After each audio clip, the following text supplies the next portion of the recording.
Il est 20 h à Abidjan. Bonsoir à tous. Voici les titres de l'actualité de ce jeudi 31 mai.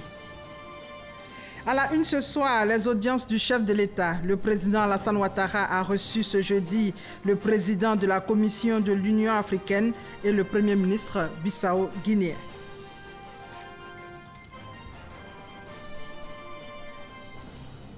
Dans ce 20 h également, le séminaire sur la compétitivité en Afrique de l'Ouest, séminaire en présence du Premier ministre qui a présenté les réformes engagées par le gouvernement ivoirien pour relever des défis.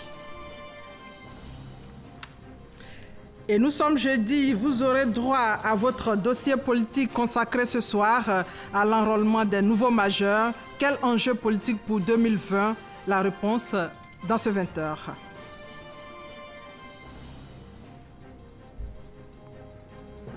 Et enfin, on ira au Kenya où le président et le chef de l'opposition demandent pardon au peuple pour les mots assassins échangés lors des élections controversées de 2017. Le scrutin a fait au moins 100 victimes. Voilà pour les titres. Bienvenue à tous. Je vous propose de commencer ce 20 h par l'agenda du chef de l'État. Le président Alassane Ouattara a reçu ce jeudi le président de la Commission de l'Union africaine pour faire le point des réformes conduites par son institution. Également, le chef de l'État a échangé avec le premier ministre bissau-guinéen sur le processus de retour à la stabilité dans ce pays. Le compte-rendu de Mahama Traoré commenté par Awa Touré. 2018, un tournant majeur pour la réalisation de l'agenda 2063. Cet agenda, initié par l'Union africaine, est un plan d'action visant à faire de l'Afrique un continent prospère dans les 45 prochaines années. Pour y arriver, l'institution panafricaine a lancé cette année des réformes majeures. L'état d'avancement de ces réformes était au cœur de la rencontre entre le président Alassane Ouattara et le président de la Commission de l'Union africaine. Les chefs d'État et de gouvernement ont lancé 3 projets phares de l'agenda 2063, à savoir la zone de libre-échange continentale. Il y a également le protocole sur la libre circulation des personnes et du passeport africain et également le marché unique de transport aérien en Afrique. Vous savez que le président Ouattara est le champion dans la mise en œuvre de l'agenda 2063. Donc, je suis venu m'entretenir avec le président. Je peux vous dire que ces projets avancent. Nous commençons déjà à enregistrer les ratifications pour ce qui concerne l'accord sur la zone de libre-échange continentale. Nous sommes également à peu près d'un mois du sommet ordinaire de l'Union africaine qui va se tenir à Nouakchott. Et donc, j'ai échangé également. J'ai recueilli les conseils et les orientations du président Alassane Ouattara. Sur l'ordre du jour, nous avons également la réforme qui avance.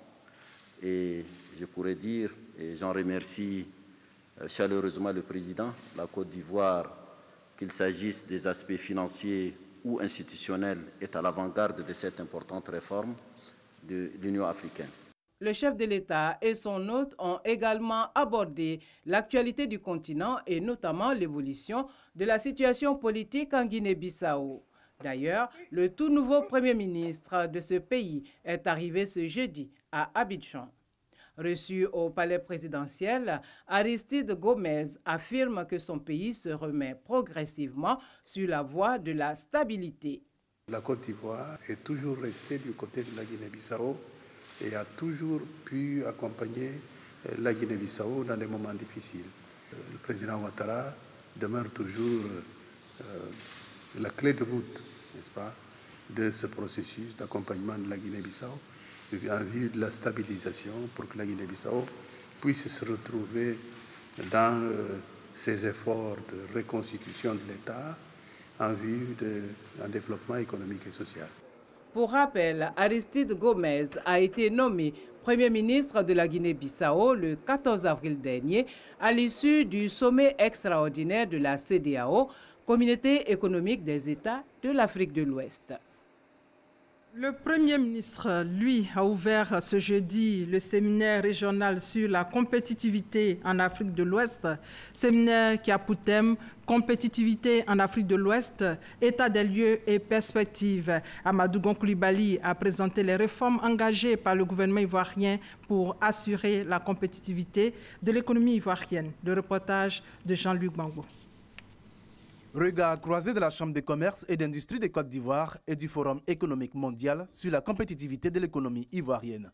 La tenue de ce séminaire est l'occasion pour les différents acteurs des secteurs publics et privés d'échanger sur les réformes mises en œuvre en vue d'améliorer l'environnement des affaires.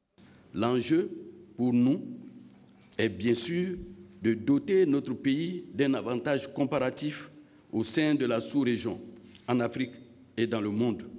Ce séminaire en Afrique de l'Ouest vient à point nommé, car il se situe dans un contexte relativement favorable, où la croissance du PIB dans l'UEMOA se situe à un niveau encourageant comparativement à la plupart des espaces économiques dans le monde. Si la compétitivité de l'Afrique de l'Ouest a stagné au cours de la dernière décade, certaines économies, comme celle de la Côte d'Ivoire, ont connu une croissance rapide. Ceci en raison des réformes engagées par le gouvernement ivoirien. Le gouvernement ivoirien a mené des réformes visant à améliorer l'environnement des affaires à travers notamment la simplification et la dématérialisation des procédures administratives. Il y a également au titre de la gouvernance, la mise en place de la haute autorité pour la bonne gouvernance et la mise en place récente de la Cour d'appel du commerce le 17 mai dernier. En Côte d'Ivoire, nous investissons annuellement 30% du budget de l'État dans le financement des infrastructures. En ce qui concerne l'éducation, nous allouons plus d'un tiers de notre budget annuel aux dépenses sociales, en particulier dans les domaines de l'éducation et de la santé, en mettant l'accent sur l'égalité des sexes. Malgré un environnement économique difficile, la Côte d'Ivoire continue de maintenir son taux de croissance. Celui-ci était de 7,8% en 2017. Organisé en collaboration avec le Forum économique mondial, ce séminaire est le premier du genre à se tenir en Afrique de l'Ouest francophone.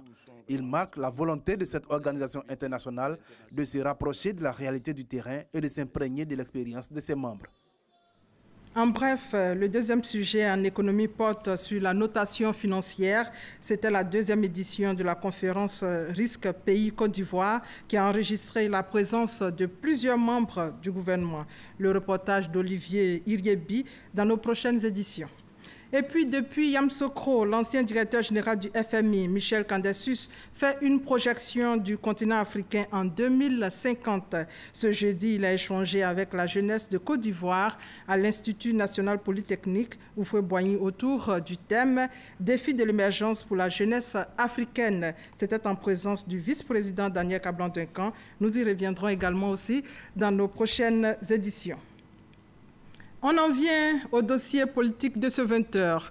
Les partis politiques à la conquête des nouveaux majeurs dans le cadre de la révision de la liste électorale. L'opération aura lieu du 18 au 24 juin 2018. En quoi consiste la stratégie d'approche de ces partis politiques? Ces nouveaux majeurs, quel enjeu politique pour 2020? C'est le dossier politique de ce jeudi signé Herman Guivet.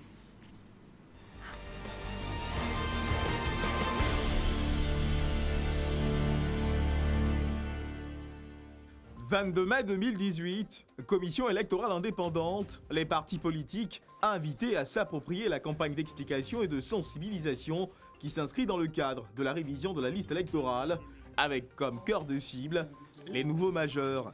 Cette opération devra permettre de recenser de nouveaux majeurs qui viennent d'avoir 18 ans révolus, ainsi que d'anciens autres qui n'avaient pas encore jugé utile de se faire inscrire sur la liste électorale ou ne l'avaient pas encore pu pour une raison ou une autre.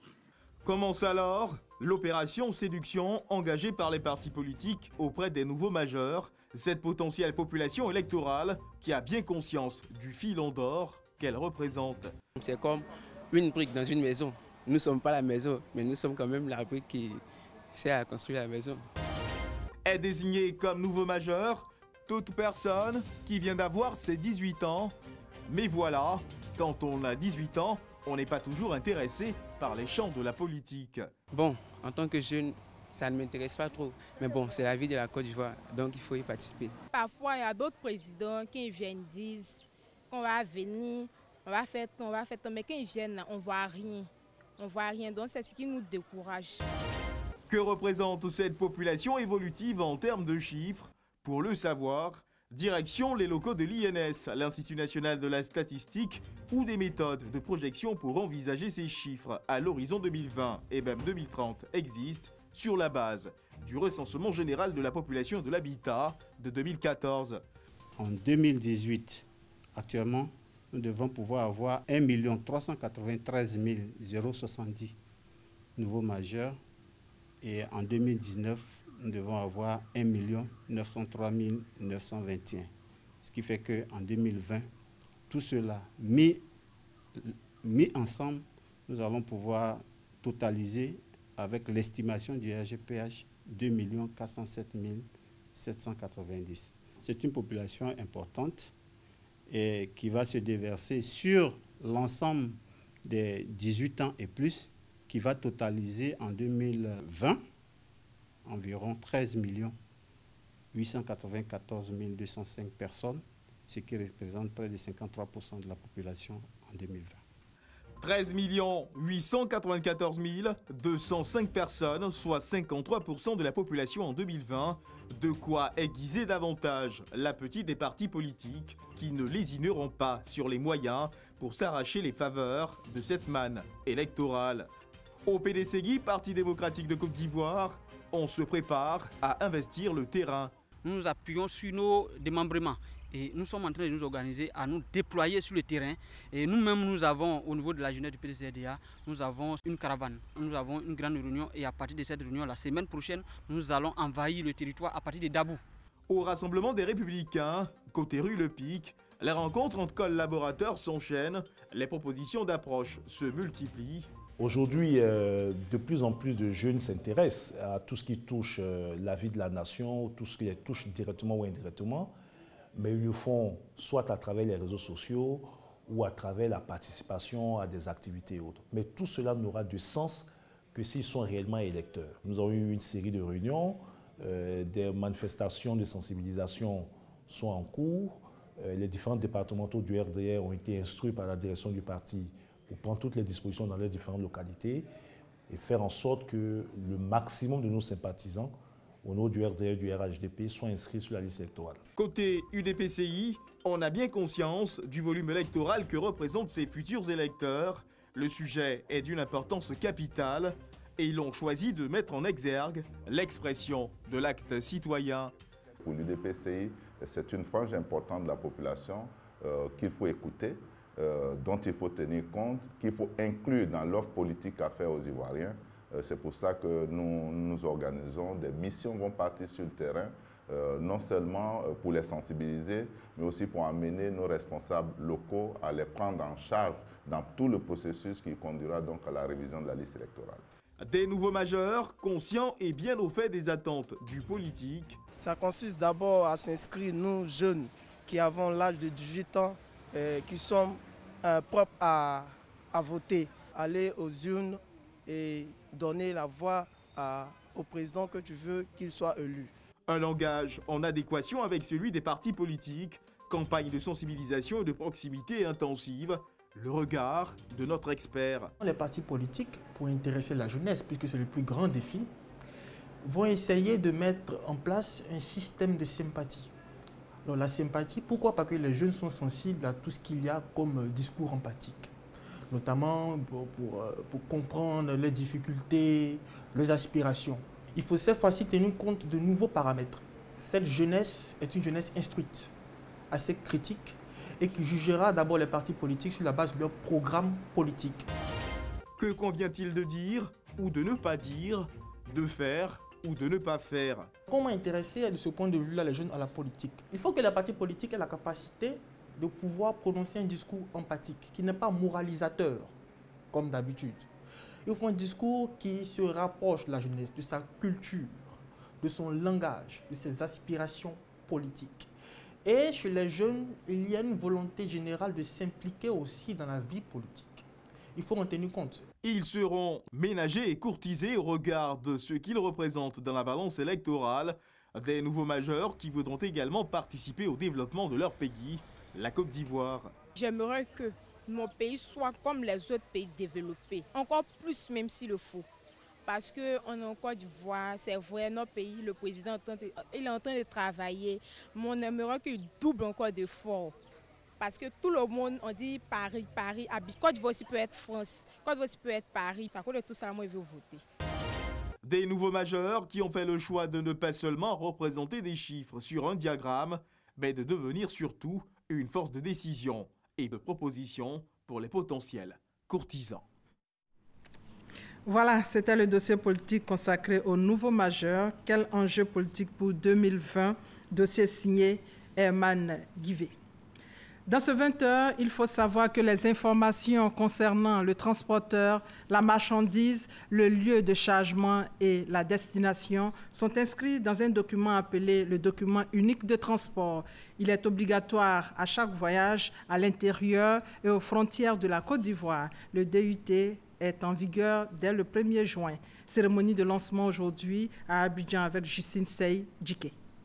Le document unique de transport routier des marchandises DUT est désormais en vigueur à l'intérieur et aux frontières de la Côte d'Ivoire. C'est une solution numérique pour améliorer la traçabilité des marchandises. La mise en place de ce document unique de transport sur la base de la dématérialisation de la loi de voiture permet aujourd'hui effectivement d'avoir un environnement beaucoup plus, on va dire, assaini au niveau des documents de suivi des transports de marchandises en Côte d'Ivoire. Le transport routier de marchandises revêt une importance capitale pour l'économie nationale, vu le flux de camions de transport de marchandises en provenance des pays de l'Interland qui transitent par la Côte d'Ivoire, vu également le volume de marchandises acheminées au-delà de nos frontières sans omettre le trafic national. Le DUT coûte 2500 francs CFA, se crée en ligne sur les sites www.oic-dut.com ou www.oic.ci. Les transporteurs routiers de marchandises sont appelés à s'approprier le document. C'est toutes les parties prenantes aujourd'hui qui doivent se donner la main pour que véritablement les intérêts recherchés par la mise en œuvre de ce DUT-là soient retrouvés en termes de fluidité routière, en termes de tarifs de transport, en termes de saine gestion et en termes de lutte contre les coxaires qui vraiment détériorent aujourd'hui, banalisent aujourd'hui le transport des marchandises en Côte d'Ivoire.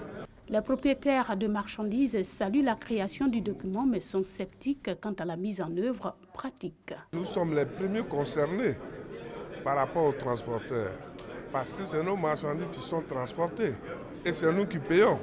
Lorsque vous prenez un document DUT à Abidjan, que vous allez à Boaké, si les camions tombent en panne en cours de route, vous faites un transbordement. Vous n'avez plus le document, ne répondra plus parce que ce ne sera pas le même numéro de camion.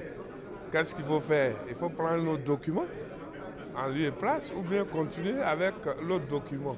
Et au niveau aussi des tracasseries routières, est-ce que ce document va répondre? Le DUT est obligatoire pour chaque chargement de marchandises. Tout transporteur routier de marchandises qui n'est pas muni au préalable de ce document ne peut effectuer de voyage. Au chapitre santé, on s'intéresse à la clôture de la 71e Assemblée mondiale de la santé à Genève. D'importantes résolutions ont été prises pour redynamiser l'Organisation mondiale de la santé et surtout pour relever les défis actuels au niveau du secteur de la santé. Mamadou Kouassi revient de Genève. Fini pour la 71e Assemblée mondiale de la santé. La fin d'un rendez-vous qui marque un nouveau départ pour l'Organisation mondiale de la santé. D'importantes résolutions ont été adoptées au terme de ces jours de réflexion et de partage d'expériences. Au nombre de ces résolutions, l'élaboration d'un plan stratégique quinquennal 2019-2023, prenant en compte la couverture sanitaire universelle pour l'ensemble des populations, la protection des populations en cas de situation sanitaire d'urgence et un meilleur état de santé et de bien-être. La nutrition et la lutte pour l'éradication de la poliomyélite occupent également une place importante dans ce projet du directeur général de l'OMS. Pour le docteur Tedros Adhanom, Si le progrès de la nutrition a connu un retard et une inégalité, les États membres de l'OMS doivent tout mettre en œuvre pour améliorer davantage une meilleure santé du nourrisson, de la mère et de l'enfant. Des résolutions importantes pour la délégation ivoirienne. La ministre Raymond Goudou Kofi rassure que tout est mis en place pour garantir davantage des soins de qualité aux patients. La couverture maladie universelle est obligatoire. Je souhaite que les populations ivoiriennes continuent de s'enrôler pour que nous puissions avoir la possibilité de les satisfaire quant à la mise à disposition de structures sanitaires de qualité et bien sûr à la disponibilité des médicaments qui de plus en plus seront fabriqués en Côte d'Ivoire. Sous toutes les formes, nous avons prévu la fabrication des antirétroviraux dans le cadre de la lutte contre le cancer et la prise en charge des malades du cancer. Nous avons prévu également la fabrication de génériques permettant aussi un accès plus facile donc, aux médicaments de qualité et à moindre coût. La cérémonie de clôture de la 71e Assemblée mondiale de la santé a été l'occasion pour l'OMS de distinguer ses meilleurs partenaires, surtout les ONG, qui œuvrent au quotidien pour la prise en charge sanitaire des populations défavorisées. Dans l'actualité, ce jeudi, une halte pour lutter contre le tabac. C'est donc la journée mondiale sans tabac. En Côte d'Ivoire, 14,6% de la population fume et chaque année, 5000 personnes meurent du tabac. Une situation qui préoccupe le gouvernement ivoirien. Alors, un centre de sévrage anti-tabac a été créé au sein du CHU de Cocody pour aider les personnes dépendantes de la cigarette à arrêter de fumer. Comment fonctionne le centre et comment se fait la prise en charge des fumeurs? Reportage Sephora Zegui, commentaire Franck Quadio. Pelra Oumar, il a 26 ans. Il a rencontré la cigarette à l'âge de 13 ans pour faire comme ses camarades. Le fait de vouloir être comme la plupart des jeunes de mon âge qui fumaient, donc c'est effet de mode. Et puis il y a aussi le fait que l'odeur me plaisait. Bien sûr que ça venait des autres, ça me plaisait. Depuis quelques mois, son état de santé s'est dégradé. Déjà parce que je me rends compte que c'est une mauvaise pratique qui n'est pas en adéquation avec mes valeurs. Et je trouve aussi que fumer a réjailli négativement sur mon apparence. Voilà, sur mon apparence physique. Donc pour ces raisons-là, je voudrais changer. Arrêter de fumer pour me trouver en bonne santé et puis être à l'aise parmi les gens. C'est décidé. Oumar rompt avec le tabac. Ce matin, il a rendez-vous au centre de sévrage anti-tabac situé dans l'enceinte du CHU de Cocody. Est-ce que vous connaissez les conséquences liées au tabac? Le cancer de la bouche, de la peau, de la gorge, et aussi la perte de l'odorat. Vous avez oublié d'autres conséquences. Vous connaissez les conséquences cardiovasculaires? Est-ce que vous avez entendu parler de ce qu'on appelle la mort subite? Ce qu'on appelle crise cardiaque. Est-ce que vous savez que le tabac peut entraîner ça? Sportif, il a démarré son sévrage il y a tout juste 5 jours. Je reconnais qu'avant, je ne sentais presque rien, mais maintenant, depuis que j'ai arrêté de fumer, déjà, je sens beaucoup plus les odeurs. J'arrive à faire la différence. Je suis content. Dans ce centre, le traitement est gratuit. Pour bénéficier d'une prise en charge, il faut prendre un rendez-vous, se rendre au centre, remplir un dossier et le médecin vous reçoit. La prise en charge dure au moins 3 mois. C'est un centre qui marche parfaitement, seulement qu'on n'a pas assez de personnes qui fréquentent, de fumeurs qui fréquentent le centre.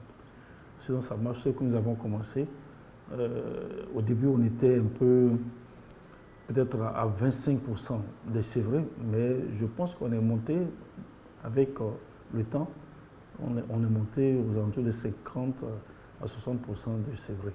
Moussa était un patient qui avait une addiction à la cigarette. Il est aujourd'hui sévré après une prise en charge de 3 mois dans ce centre. L'entretien, c'était le 7 février et il m'a demandé quand est-ce que j'étais prêt. Je l'ai dit le lendemain à mon réveil. Donc depuis le 8 février jusqu'à aujourd'hui, je n'ai pas encore pris une tige de cigarette. Le professeur m'a même donné des cachets de Nicorette. J'ai demandé, ça fait 27 000 et quelques. J'étais surpris quand il m'a donné. Le centre de sévrage anti-tabac existe depuis 2 ans. Plus d'une centaine de personnes y sont passées. Le programme national de lutte contre le tabagisme et les autres addictions, le PNLTA, avec le ministère, nous ont donné un stock de médicaments qu'on a utilisé. Mais ce stock est épuisé.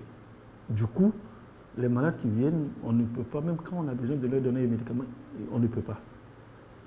Et quand c'est comme ça, c'est difficile, le sévrage. Surtout que ceux qui viennent ici, ce n'est pas des personnes qui sont riches. 14,6% de la population ivoirienne fume. Chaque année, 5000 personnes en meurent. Au niveau de la sécurité, 10 présumés trafiquants de drogue ont été arrêtés par la police à la frontière Côte d'Ivoire-Ghana. Ces individus avaient à leur possession 5,2 kg de drogue, valeur plus de 500 millions de francs CFA. Retour sur les faits avec Ahmed Traoré et Abou Sanogo. 10 présumés trafiquants de drogue, dont 9 de nationalité nigériane et 1 de nationalité ivoirienne, interpellés par les hommes de l'unité de lutte contre la criminalité transnationale organisée à Noé, à la frontière avec le Ghana.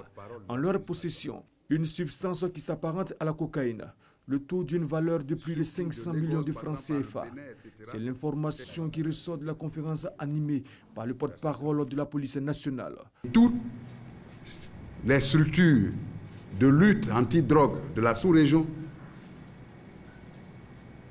de façon concertée, leurs actions nous ont permis ce jour, notamment depuis le 23 mai, d'interpeller ceux que vous avez en face de vous. Ils sont naturellement dans cette position parce qu'il ne s'agit que pour la police d'une présomption de culpabilité. Et donc, l'enquête qui est en cours nous permettra, une fois déférés au tribunal de première instance d'Abidjan, de conclure à leur culpabilité. L'opération a été menée conjointement par les polices des pays de la sous-région. Ces présumés trafiquants seront conduits devant le parquet d'Abidjan pour répondre de leurs actes. Et dans le domaine de l'agriculture, la mise en place du collège des producteurs de la filière EVA prend un tournant décisif avec le lancement ce jeudi du processus de recensement des producteurs à Aboisseau. Les producteurs des 18 régions ont 25 jours à compter de demain vendredi pour se faire recenser afin de reconstituer la base de données des producteurs. Et dans le domaine de l'environnement, RED+ a lancé son premier projet de lutte contre la déforestation et la dégradation des forêts de la Mai pour éviter le pire. En Côte d'Ivoire, il faut le rappeler, il ne reste plus que 3,4 millions d'hectares de forêt, nous dit Patricia Oumouetia. Une délégation conduite par l'ambassadeur français, délégué pour l'environnement, et le secrétariat exécutif permanent de la RED+ à Diasson, village situé à 27 km d'Azopé.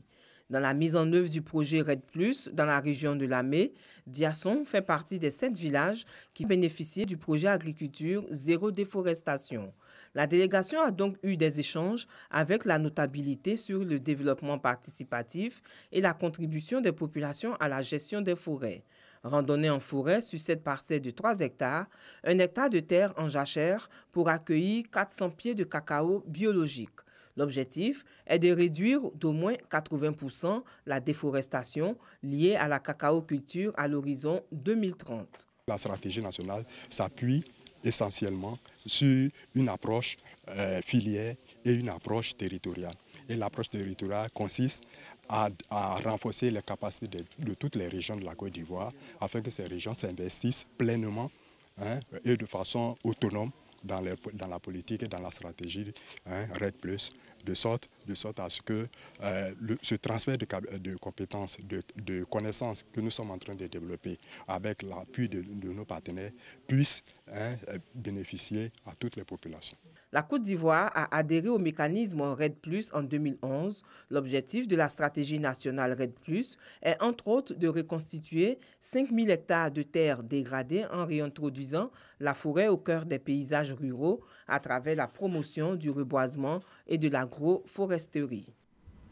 Hors de nos frontières, au Kenya, le président Uhuru Kenyatta et le chef de l'opposition Raila Odinga se sont excusés ce jeudi pour les mots assassins échangés lors des élections controversées de 2017. Un geste symbolique devant appuyer leur promesse d'œuvrer pour la réconciliation dans le pays. Il faut rappeler que les violences qui ont secoué le scrutin de 2017 ont fait au moins 100 victimes. Et dans l'actualité sportive, Zinedine Zidane, bientôt 46 ans, n'est plus l'entraîneur du Real Madrid. Il a annoncé ce jeudi avec une voix étreinte d'émotion. Salif Ouattara. La conférence de presse a été convoquée. Manu Militari, au centre d'entraînement du Real Madrid. Un secret bien gardé par Zizou qui laisse un héritage grandiose au club merengue. 3 coupes aux grandes oreilles, 2 coupes du monde des clubs de la FIFA, 2 supercoupes de l'UEFA, un titre de champion d'Espagne en 2017, arraché de haute lutte au rival, le FC Barcelone. Tout cela en 2 ans et 4 mois de présence sur le banc du Real Madrid. Jamais dans l'histoire, un entraîneur n'avait réussi à mettre le club madrilène à ce top niveau. Madrid m'a tout donné. Et je resterai toute ma vie près de ce club, quoi qu'il arrive. Mais ma décision, elle n'a pas de sens, elle n'est pas compréhensible pour beaucoup, mais pour moi, elle a du sens. Pour moi, c'est le moment de changer. Distingué meilleur entraîneur en 2017 par la FIFA, Zizou laisse derrière lui un club orphelin, dont l'héritage sera difficile à porter par son remplaçant. Et voilà, c'est la fin de ce 20h. Merci à toute la rédaction qui m'a aidé à préparer cette édition. Bonne soirée à tous.